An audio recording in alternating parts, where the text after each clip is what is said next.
And he would always tell Zeppelin, I'm leaving the band. I can't go back to America again. I can't do all that. In the world of hard rock and heavy metal, few guitarists have ever commanded as much respect or fear as Ritchie Blackmore.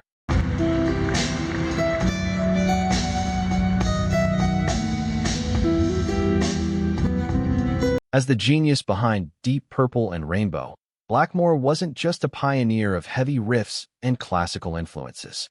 He was also infamous for being one of rock's most demanding perfectionists.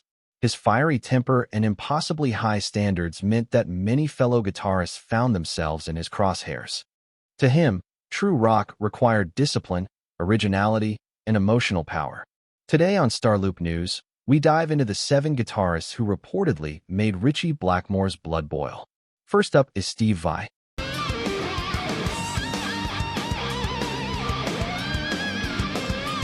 Known for his flawless precision and almost scientific approach to guitar, Vai was the opposite of Blackmore's unpredictable, emotion-driven style.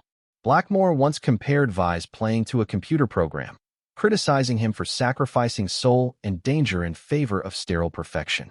At number 7, we find Yngwie Malmsteen.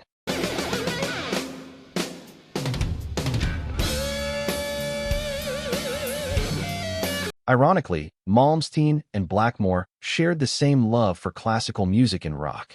But when Malmsteen burst onto the scene in the 1980s, boasting that he was the greatest guitarist alive, Blackmore saw him as nothing more than an arrogant imitator. He accused Malmsteen of misunderstanding classical music and turning it into shallow exercises of ego rather than genuine artistry. Number 6 is Kirk Hammett of Metallica.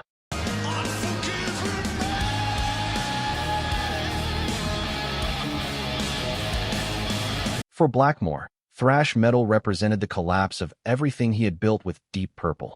He dismissed it as punk rock played louder, trading melody and sophistication for speed and aggression. To him, Metallica's sound was chaos, not evolution. Coming in at number 5 is Slash from Guns N' Roses. Blackmore never bought into the top hat mystique or MTV glamour.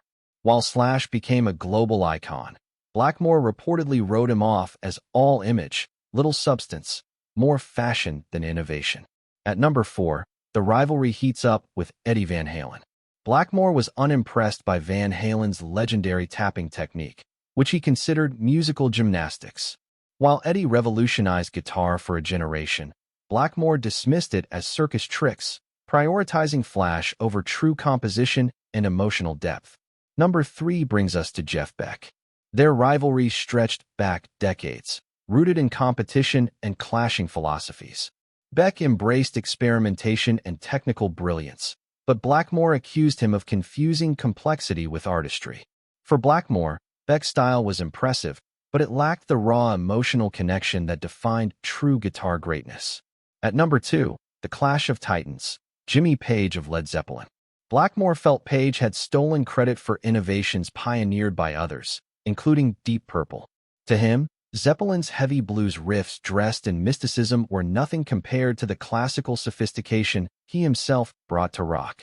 He dismissed Page's work as blues rock theater, all image and borrowed power. And finally, at number 1, we have Eric Clapton. To Blackmore, Clapton's legendary reputation was the biggest fraud of all. While the press called Clapton God, Blackmore sneered at his limited technical range, accusing him of recycling basic blues licks without innovation. In his eyes, Clapton was proof that image and media hype could eclipse true artistry. And there you have it, the 7 guitarists who infuriated Ritchie Blackmore. Whether you agree with him or not, one thing is certain. Blackmore's unfiltered honesty and uncompromising standards cemented his place as one of rock's most fascinating and controversial figures. Which of these rivalries surprised you the most? Drop your thoughts in the comments. And don't forget to hit that like button, subscribe to StarLoop News, and ring the bell so you never miss another deep dive into rock's most explosive legends.